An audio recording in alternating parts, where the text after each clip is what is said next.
Hello and welcome to Leader Up, a podcast by the Army Management Staff College, where we discuss a broad range of leadership and leader development topics with an emphasis on the Army profession. If you listened to our previous episodes, you've probably been wondering, where have we been and what's up with the new name?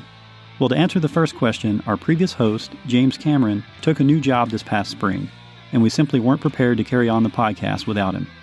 We'd like to take this opportunity to thank James for his vision in starting the podcast and for all the hard work and countless hours he put into producing those first 21 episodes. As for the name change to Leader Up, we simply wanted a name that better reflects our podcast and what we're all about. We hope you like it. Mr. David Howey, who was a guest on some of our previous episodes, will be taking over the reins as our host. My name is Chad Cardwell, and I'll be assisting Dave as needed. In today's episode, Dave will be meeting with Dr. Larry Wilson from AMSC to discuss the topic of followership. Hello and welcome to our podcast. You know, there have been thousands, possibly hundreds of thousands, possibly millions of books, topics, papers, discussions about leadership. And we all know that leadership is important. But today we're going to talk about something that goes hand in hand with leadership, and it's another part of the equation. And that's something that is referred to as followership. And so I brought someone today to join us on this podcast to talk about followership. And I want to introduce Dr. Larry Wilson, who is an instructor writer from Army Management Staff College, the Department of Academic Support and Distributed Learning. So, Dr. Wilson, thanks for joining us on the podcast. Well, it's my pleasure to be here, Dave. Thanks for having me in. And I look forward to dialoguing with you on the role of the follower. All right. That's outstanding. And so let's just jump right into this topic. And just big picture-wise, what is followership? Well, it's really the other side of the coin from leadership.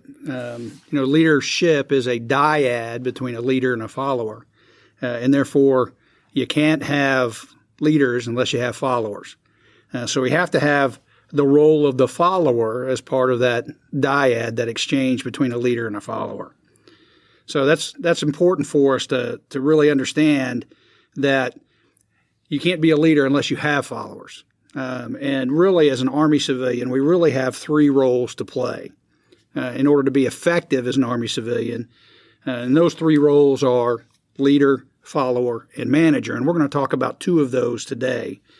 And if you think about it, it's actually what we call a role triad, that you, as an Army civilian, you have to play all three roles effectively in order for the Army to be effective.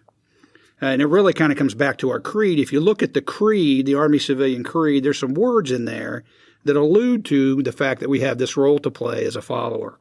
And when we start talking about providing, that Army civilians are supposed to provide leadership, they're supposed to provide continuity, and they're supposed to provide support. That support piece of that means to play the role of the follower and be good at it.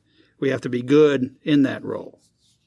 Okay, and why is followership important?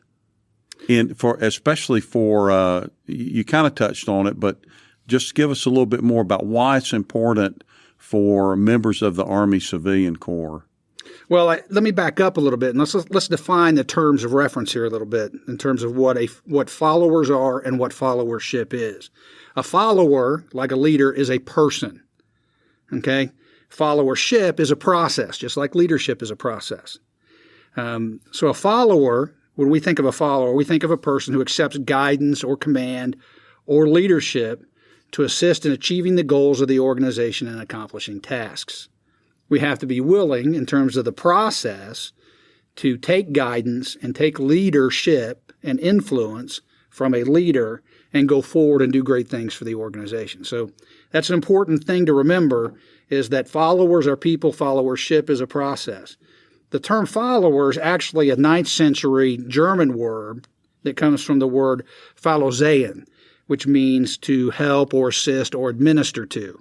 So if we understand the root word there, we understand what it is a follower is to do.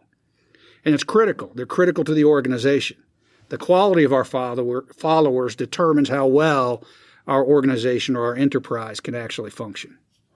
And so I'm in an organization, And so by definition, I am a follower. I have leaders in my organization, and I follow the things that they direct me to do, or they give me intent, things that need to be done in the organization. And so what I'm hearing you say is, I am a follower, and that the process is followership. And that's what I do when I hear what my supervisor wants. I interpret what they want, and I go about doing the things that need to be done to get whatever their intent or their guidance is. Am I on track with that? Yeah, you're making a great point. That followership as a process produces a product. Anytime you hear the word process, you should say, what is the product that process produces? Followership as a process produces the accomplishment of tasks and goals for the organization. And regardless of where we are in the hierarchy, we all have a boss. And at some point, we have to effectively play the role of follower in addition to the other roles that we play. And so even somebody who's a supervisor, a leader or a supervisor or a director or managing an organization, they apply followership because they have their own supervisors and leaders who give them the same kind of guidance that I get. And that's a great point you bring up. I'll give you an example. I'll give you an anecdote from a GS-15. So one of the GS-15s that we have here in the college, I had a discussion with them in terms of the three roles that Army civilians are to play. And I said, as a GS-15, obviously you're a very, very important person. And I said, which role do you play most, leader, follower, or manager? And he said, I spend the bulk of my time executing followership functions, follower functions.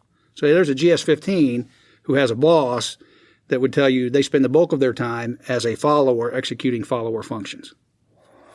Okay, and let's move on to maybe some things that I would see in an organization that would help me understand different types of followers.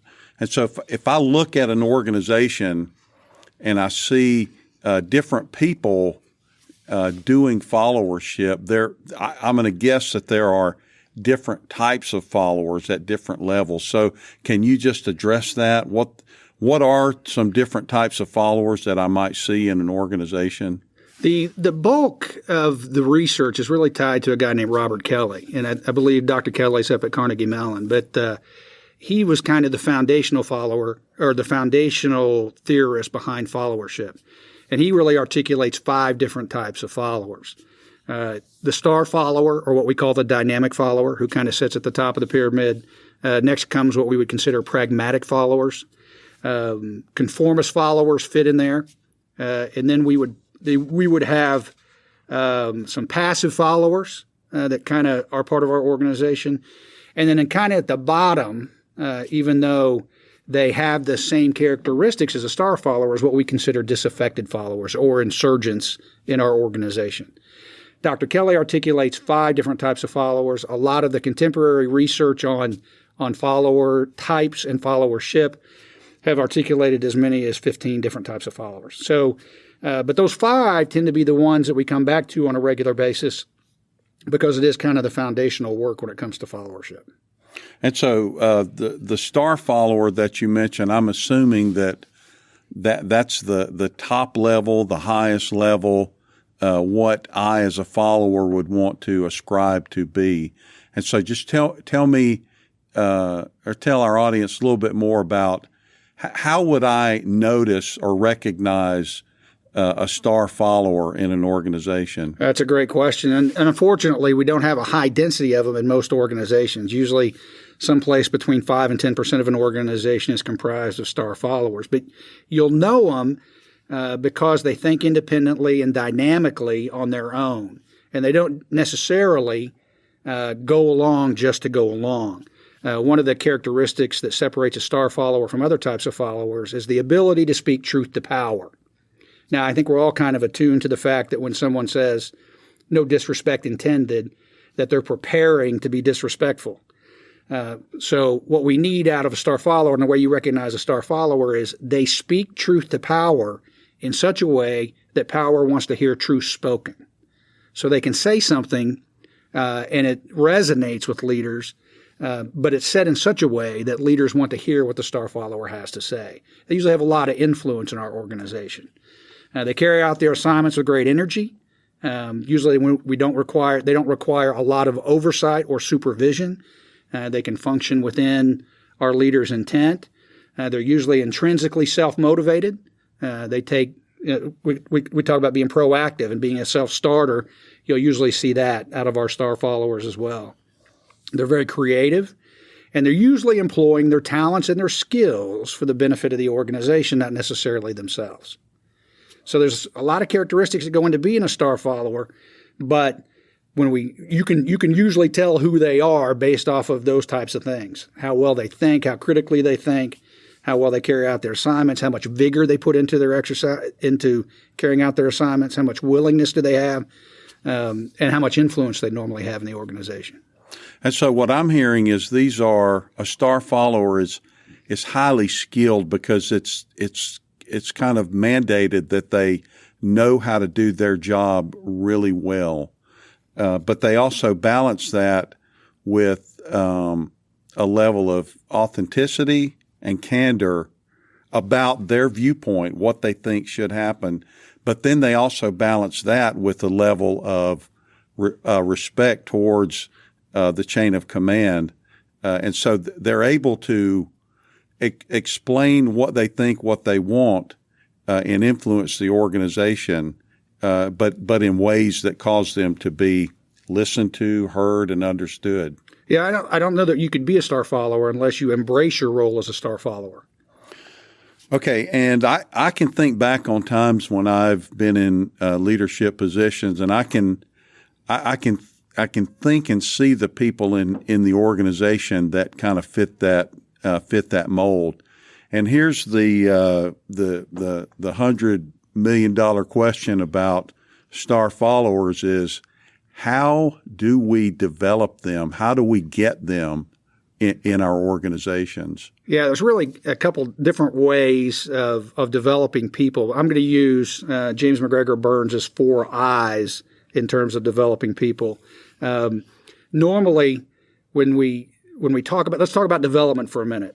Okay, usually we like to use in the Army the term leader development. Okay, what we're really talking about here is follower optimization, and the two are different constructs.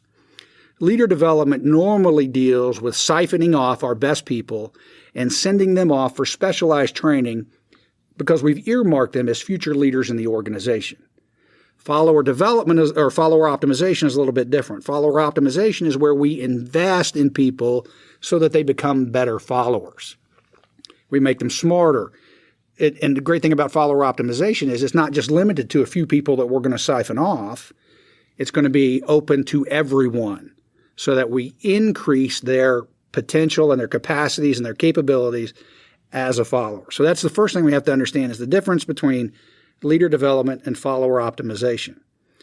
Once we have a follower and we want them optimized, and the Army's great about this, and the Army Talent Management Strategy, one of the lines of effort, talks about development. And they're really discussing not only leader development, but follower optimization in that line of effort in the Army Talent Management Strategy. But we've got to invest in them. And we have to invest in them by tailoring the activities that we send them to where we take advantage of their naturally imbued strengths.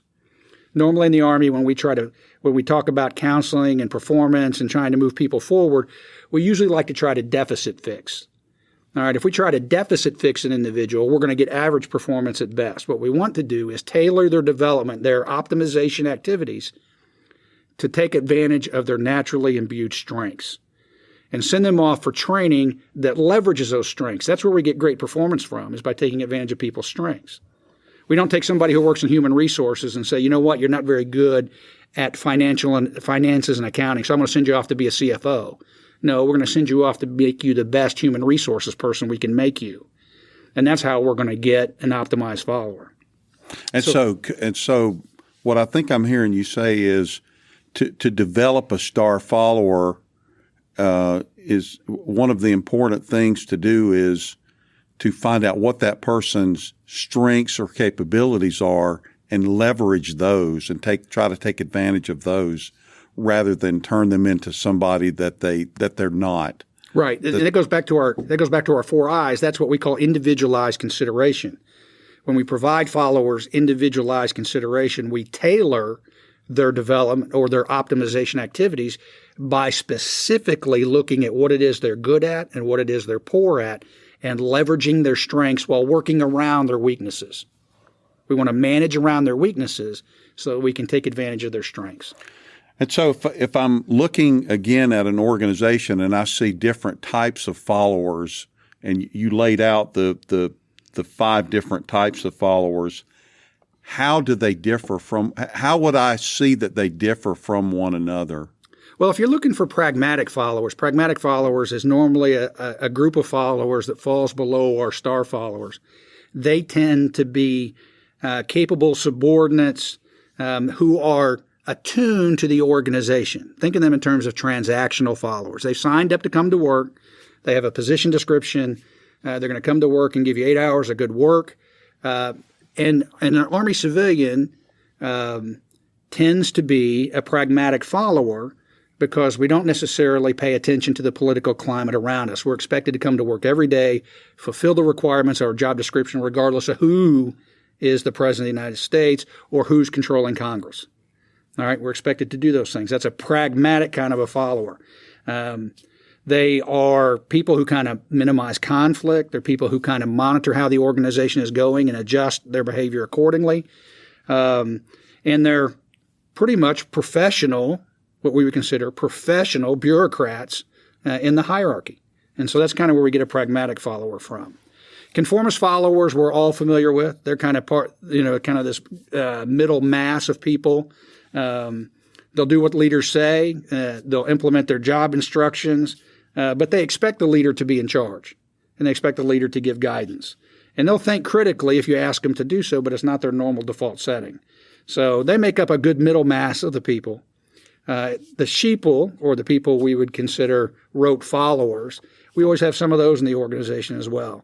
And their job, their part of it is somebody's going to tell me what to do, but I'm not doing it unless somebody tells me. And if we think about a job description not only tells you what your job is, it allows our passive follower to say, that's not my job. And so therefore, they're not going to do what's outside their job, and they expect to be told when to do something, and they're going to comply with what it is you tell them to do. And then the last set, of course, is probably the most nefarious group, and that's our disaffected followers who are working to undermine the organization. And we always have some of those in our midst.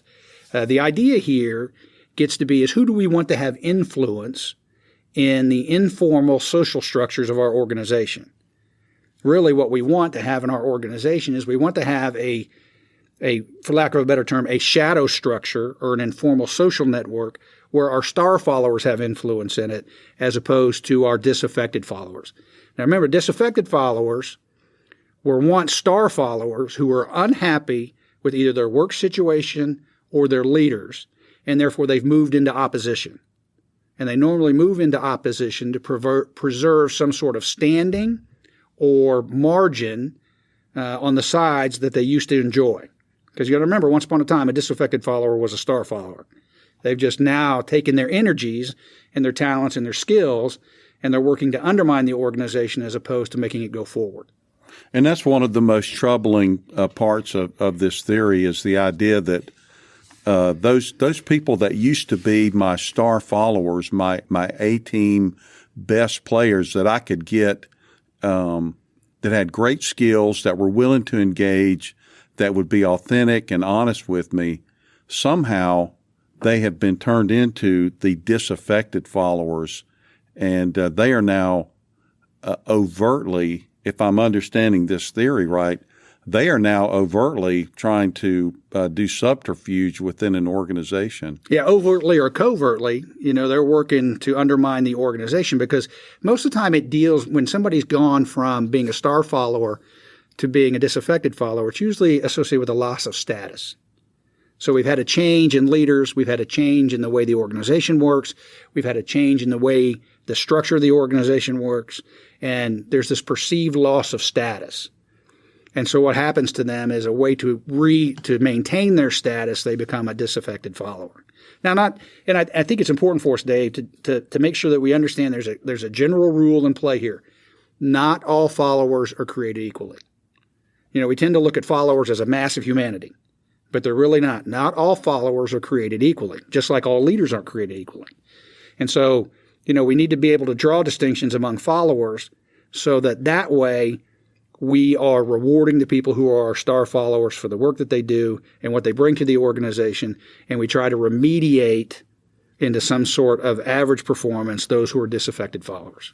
And there are ways that I can or that followers differ from one another separate from the way you just described them, but in more broad terms. Can you just address that? Sure. In ADRP 1, it says that the Army professional, the Army civilian, is supposed to have competency, commitment, and character. And those are ways that we can differentiate amongst our followers. For example, under the competency piece of it, the thinking level, the credibility, the autonomy, how well somebody communicates, and how much influence they have in the organization is a way to differentiate amongst people based off of their competencies. All right? If we were to think about our followers, we would say, this follower has more credibility than that follower. This follower thinks at a higher level than this follower does. This follower can work with more autonomy than this follower does. This follower communicates better than this follower does. So in the competency domain, those things are what distinguish amongst followers. When we get into commitment, it's about willingness. Okay, followers come with a level of willingness. And usually in the Army, we usually talk in terms of commitment and compliance. Well, there's really more than that. Okay, there's really a level that we call engagement, and there's also a level that we call resistance. And if you think about your followers, they usually fall in one of those four areas. Or is it a follower who's showing resistance? Is it a follower who's only going to give me compliance? Is it a follower who's going to be committed, or is it going to be a follower who's engaged? So we tend to differentiate in commitment along those four areas. And then we get into character. Followers all have different levels and different types of character, and they differentiate from each other based off of character. And that tends to be trustworthiness. How trustworthy are the followers? Not all followers have this. We don't have the same level of trust with all the followers that we have in our midst. Openness. How open are they to new learning, new ideas? How humble are they?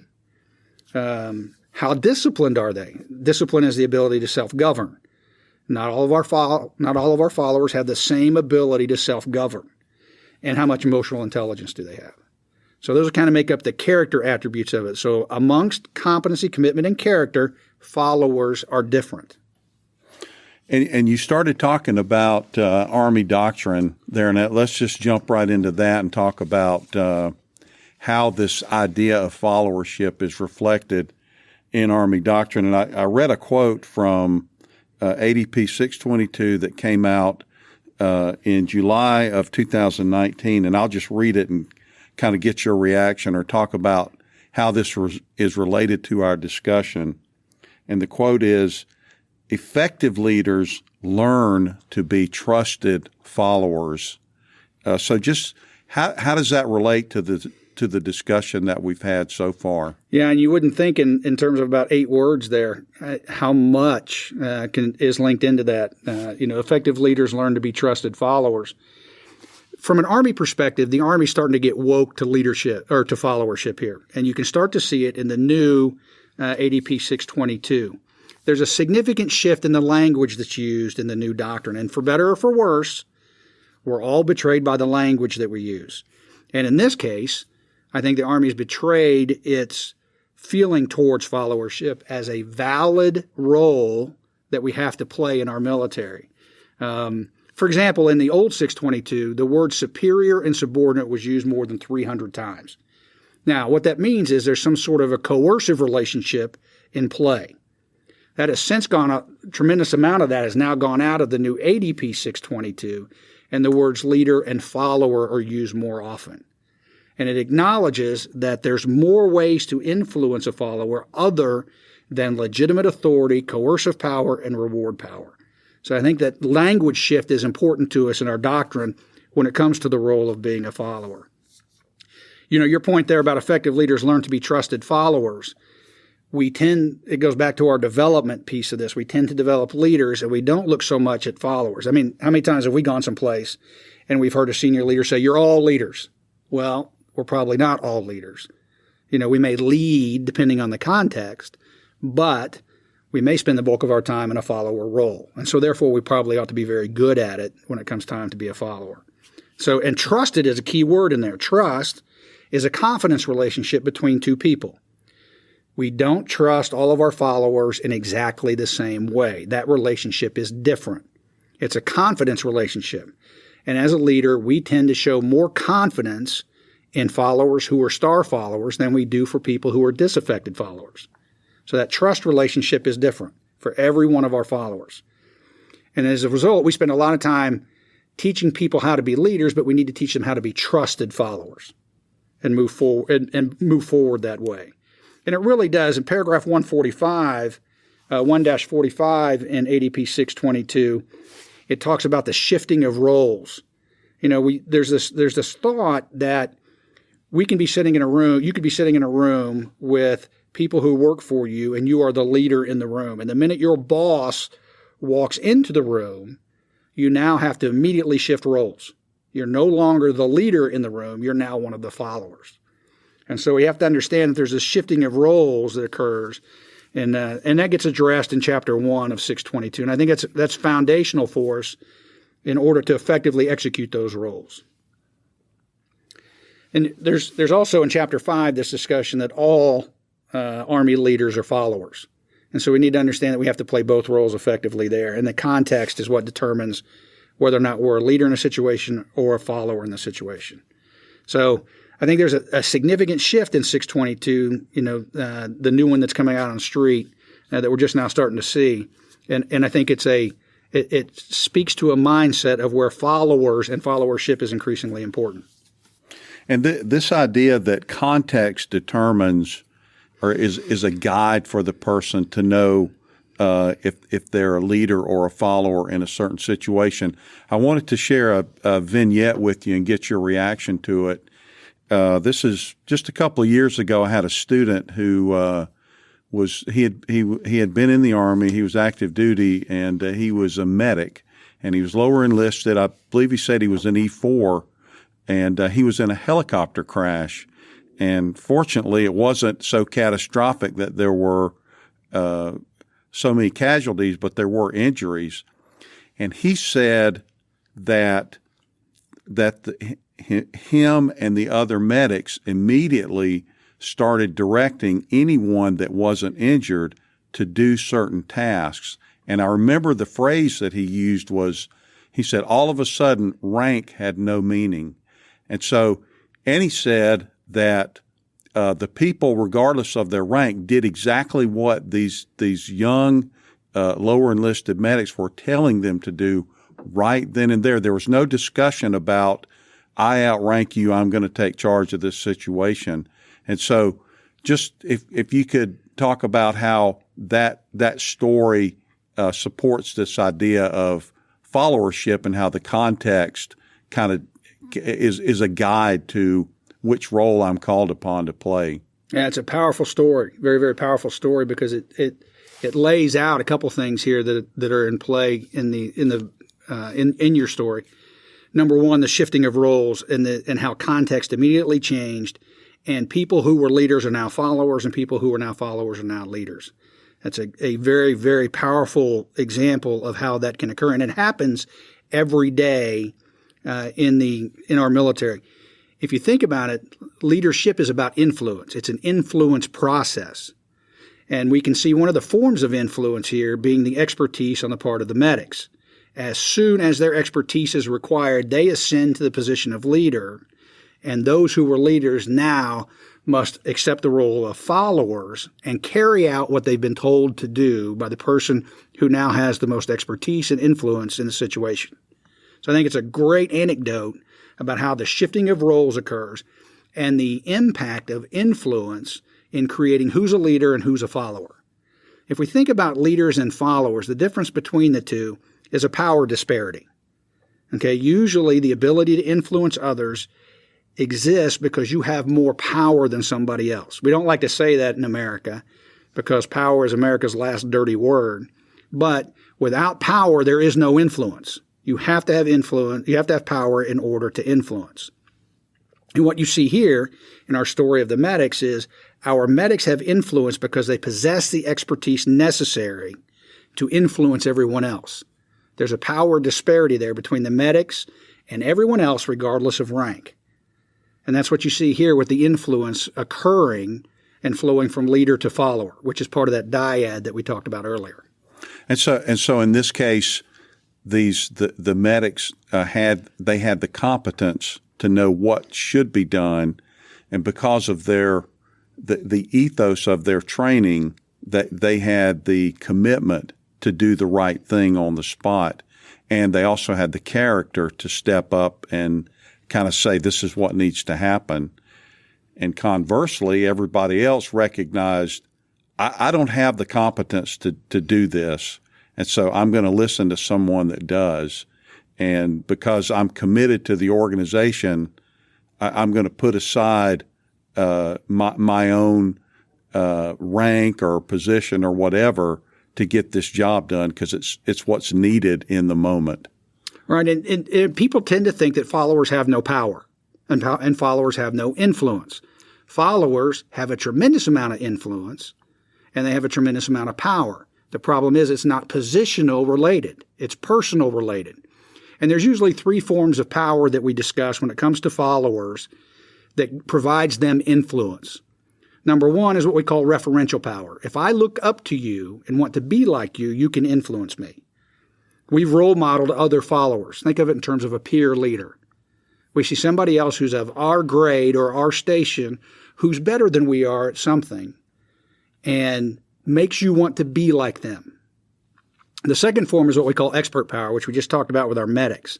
If somebody has more expertise than you do, regardless of what their grade is, they can influence you. And therefore, they have the ability to lead you in certain areas. And the last one is informational power. There are times when followers possess information that we don't have as a leader, and we therefore need that, and they're able to influence us. Think us in terms of leading up. There are times when we as followers have more information than our bosses, and we can influence them in certain ways because we have information that they don't have. And those are usually the three power forms that a follower possesses that allows them to have influence. And when you influence others, regardless of what role you're playing, you're acting as a leader. And so if I'm a leader or a supervisor, I may be influenced by a follower. Number one, I may be impressed or I may admire certain qualities about them. That's referential power.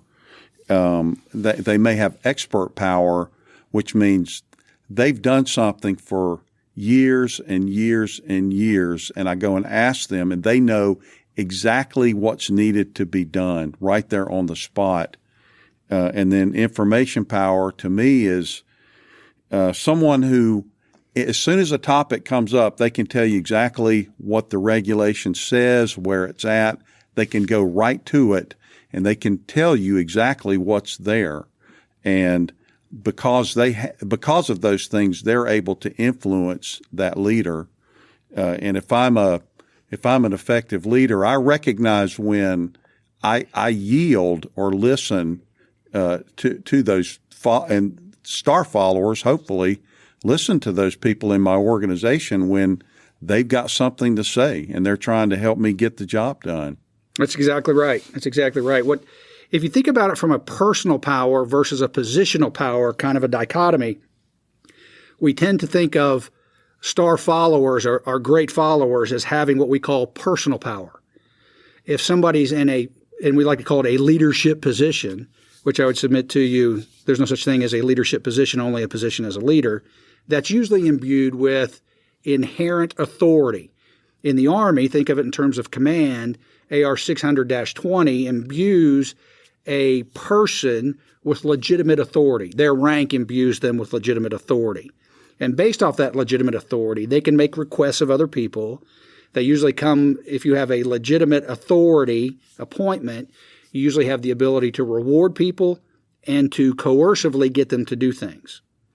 The difference is, and this goes back to these willingness levels we discussed earlier, positional authority normally does not get a follower to be engaged. That usually requires personal influence. Likewise, if a person is in resistance, think of our people who are part of our disaffected followers. You're not going to be able to move them from being a disaffected follower to being a star follower through coercive means, through your positional power. You may get them to be compliant, but that's about as far as you're probably going to get them to go if you're going to use coercive and reward power to move them out of resistance. So it depends on what kind of follower you are and what kind of leader you are as to what form of influence you use to get the most out of the person.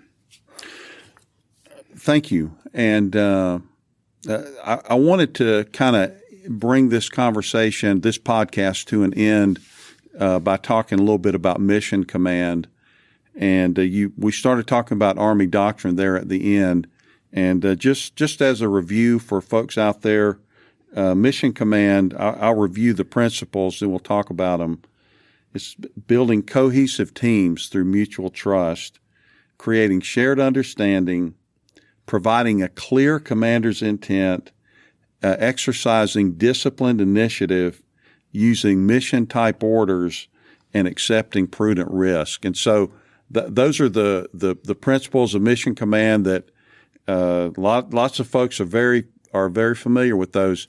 And so how does the Army kind of leaning towards this idea of followership, how does it help support those principles of mission command? That's a good question. We can't really have mission command unless we have a high density of star followers. If we're going to have what you've talked about here, if we're going to allow people to function autonomously within our intent, if we want them to show disciplined initiative, we can't allow that unless we have star followers. Detail command goes on the other end. And if we're going to have detail command, then we can have as many disaffected followers, as many sheeple as we want. If we're going to practice detail command, hard oversight, heavy control. But that's not what mission command calls for.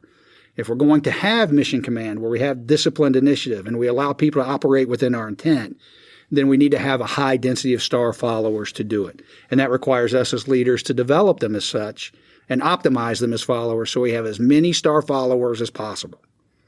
And think about it in terms of an organizational structure.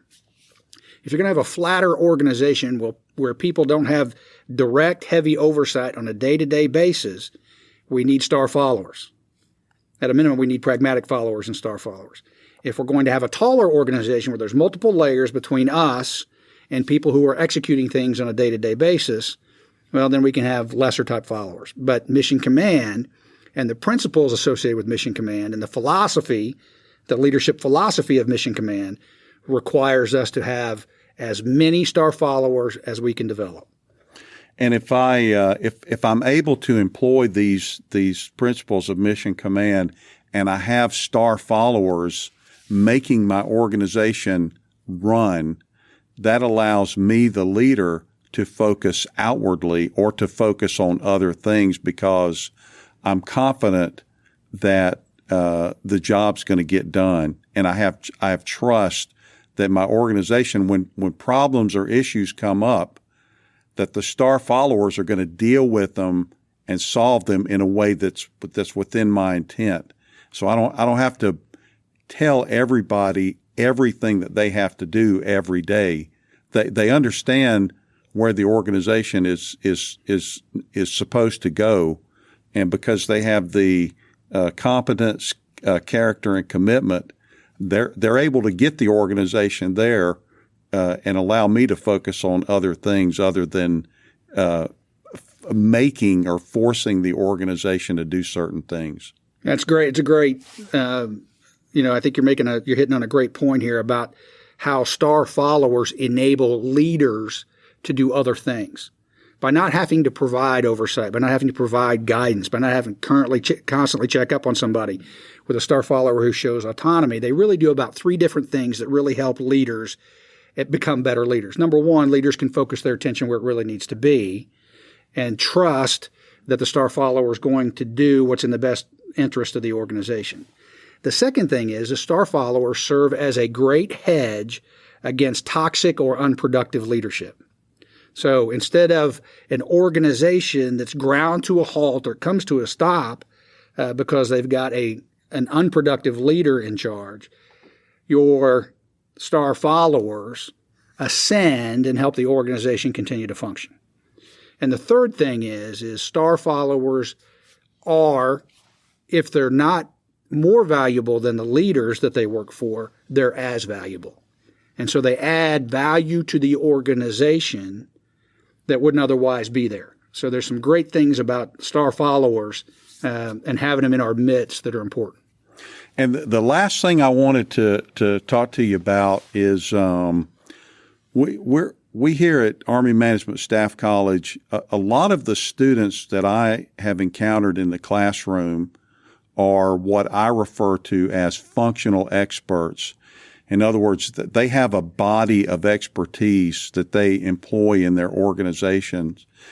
And in a lot of cases, they are supervised or have a manager or a leader who isn't as well schooled in their job as they are. In other words, they have been trained in a certain area of expertise, but they do not work for someone who has that same level of training or understanding or background in that area of expertise. And so we'll just finish this off with just a discussion or your viewpoint on why it's important for those people to strive to be star followers.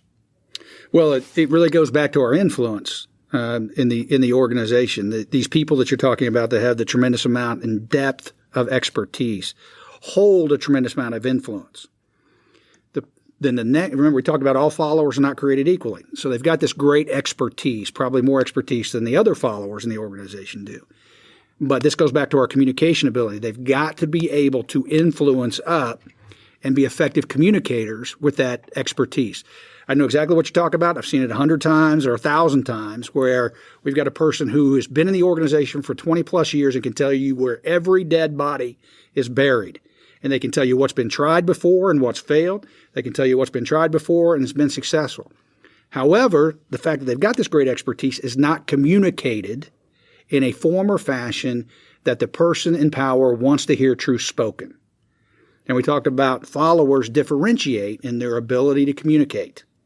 And so here we have an example of where we've got this great expertise, but we can't get it communicated to our leaders in such a way as our leaders want to hear it and can act upon it.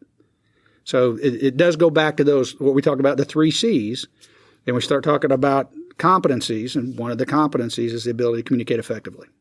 And so I have the competence to know what needs to be done, but I also have to be committed back to the organization to see the organization succeed.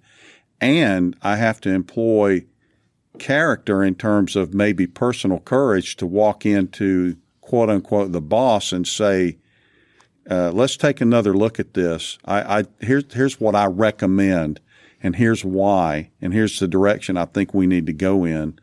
And just speaking for myself, when I've had people do that, and it's the respectful, knowledgeable, upfront, agenda-free conversation, I've always been thankful for that counsel from the person who might be saving the organization from a lot of trouble down the road. Yes, sir. Yes, sir. I agree with you 100%. And you hit on it great, the competency, commitment, and character that's on display there. And remember, we talked about followers differentiate amongst the 3 C's. And the 3 C's laid out in ADP 1, competency, commitment, and character. All right. Well, thank you so much, Dr. Larry Wilson from Army Management Staff College, Department of Academic Support and Distributed Learning. I really enjoyed this conversation, And thanks for your time today. We really do appreciate it. Thanks for having me on. And look forward to another edition of our podcast. If you have any questions about today's episode or this podcast, please check out the description for our email or for our website. Thanks for listening.